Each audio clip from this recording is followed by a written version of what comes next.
I've got some really interesting information. The first thing is the unimaginable. When I break this down to you, you are going to have your mind blown. The second thing we got to look at is the buybacks. I haven't covered this in a while, but it is going off the charts right now. And the third thing we are going to look at, oh, Canada, that's right. I'm going to show you what's going on there with the real estate market and the attempts, the fake attempts at trying to slow this down. I'll show you why that is absolutely not the case. This applies to you no matter where you are in the world, though, but it's just a good example. Let's go.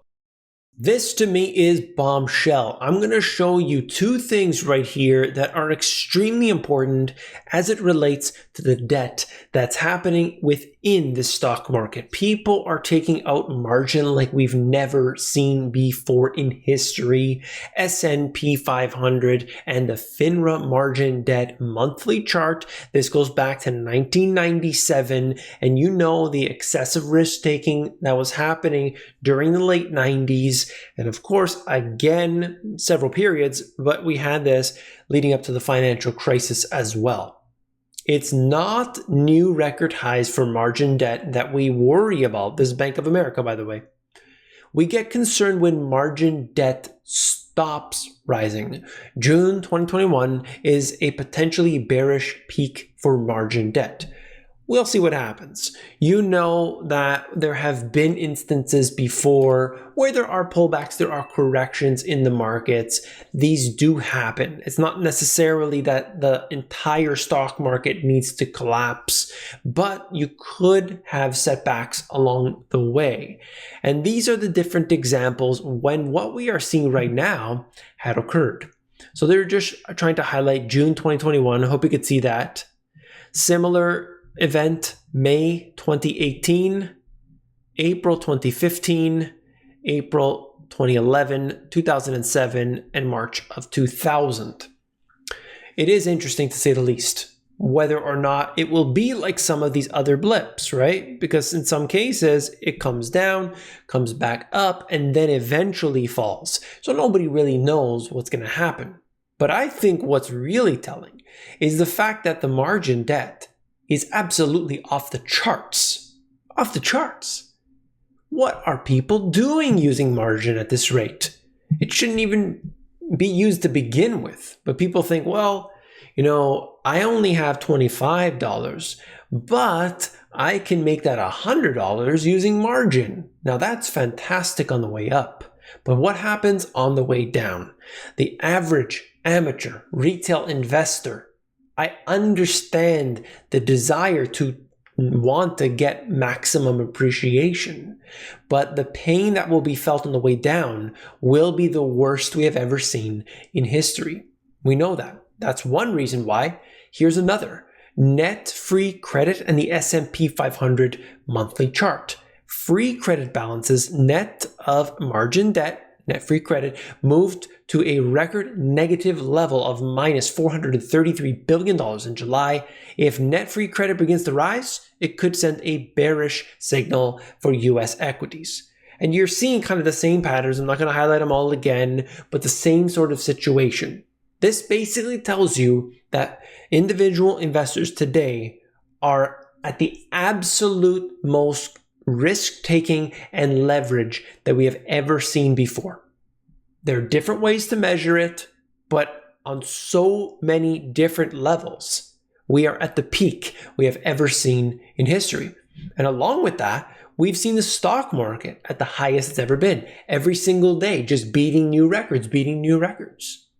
But what is underlying all of this? Is this sustainable? And will this end well? Some say no, but some say yes. Short interest for the typical stock is extremely low. Ringing a little bells in your ear at all? Look at this, 1.5% median S&P 500 stock. Short interest as a percentage of the market cap, 1.5% back in 2000, 1.5% today. We're not necessarily saying, just because the same thing occurs, it's suddenly going to turn everything around. No, but what it does tell you is that we are seeing the risk taking like we've never seen before. It is ridiculous. to suggest that the market is safe and sound when we have indicator after indicator after indicator showing that it is absolutely not the case. Now, before we get into the money GPS insights to break it all down, make it simple, I wanted to show you this. It's an interview with Jim Grant. And essentially, he made a bunch of different points related to the Federal Reserve and their actions and why this is not going to end well. And while they have made the markets quite pacified and the analysts and just about everybody ignore reality, astute investors should be aware of the obvious destruction of the internal mechanisms of the financial markets. The Federal Reserve is gearing up for the annual Jackson Hole meeting. They have titled the gathering Macroeconomics in an Uneven Economy.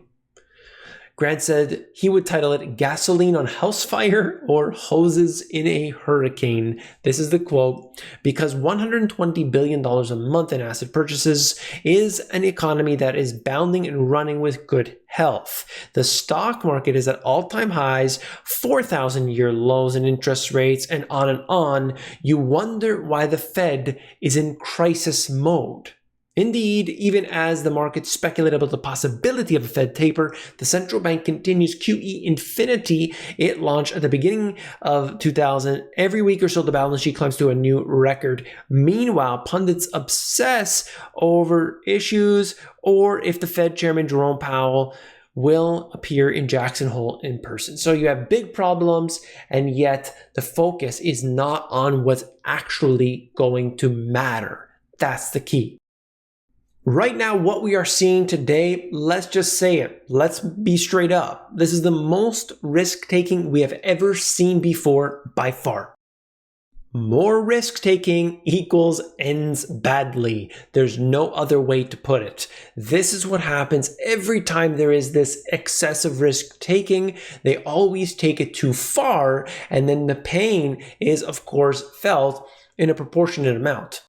And the last thing I want to discuss here is that investors must understand the level of risk management that they're putting into play. Most people have nothing, no risk management whatsoever. It's simply the attainment of maximum appreciation. And that right there, right now, at this time, is not wise. Understand what's going on in your portfolio at a more deep level.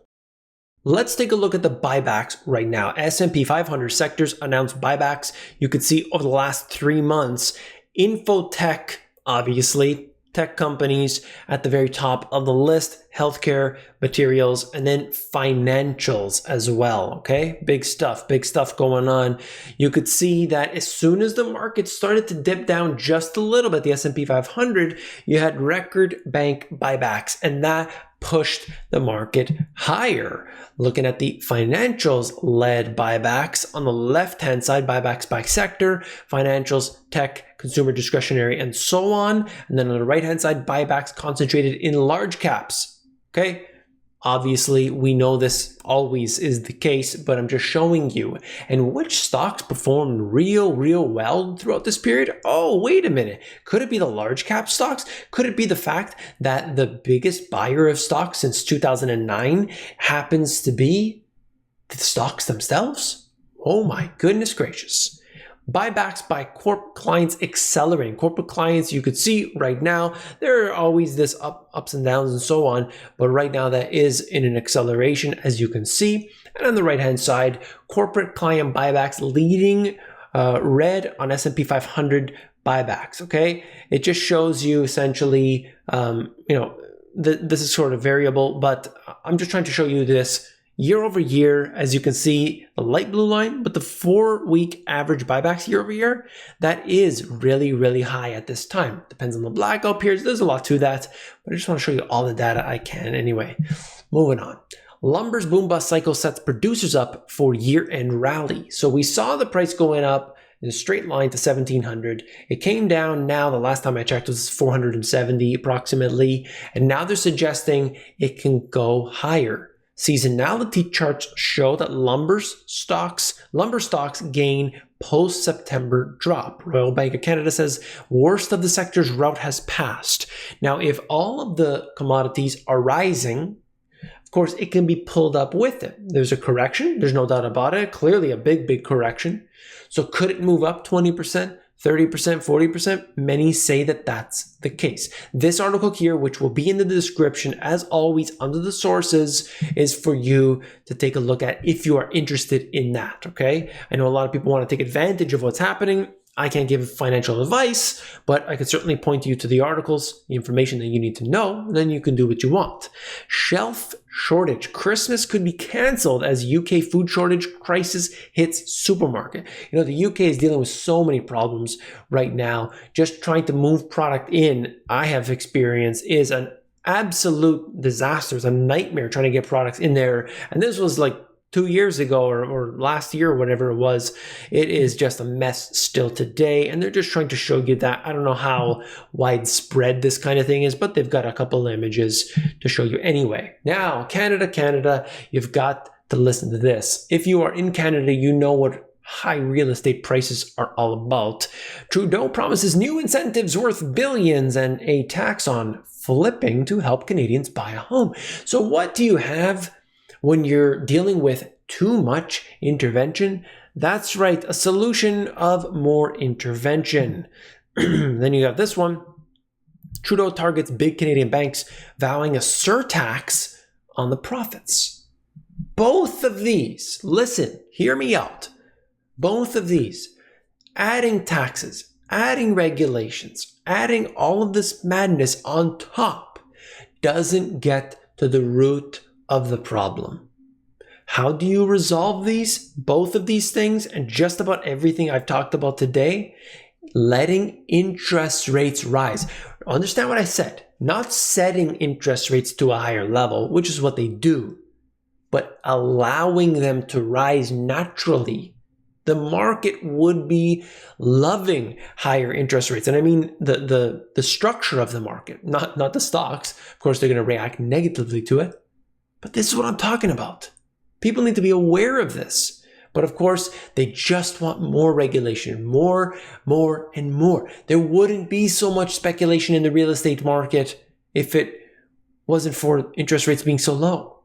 There wouldn't be these problems that we have with higher interest rates. It's madness.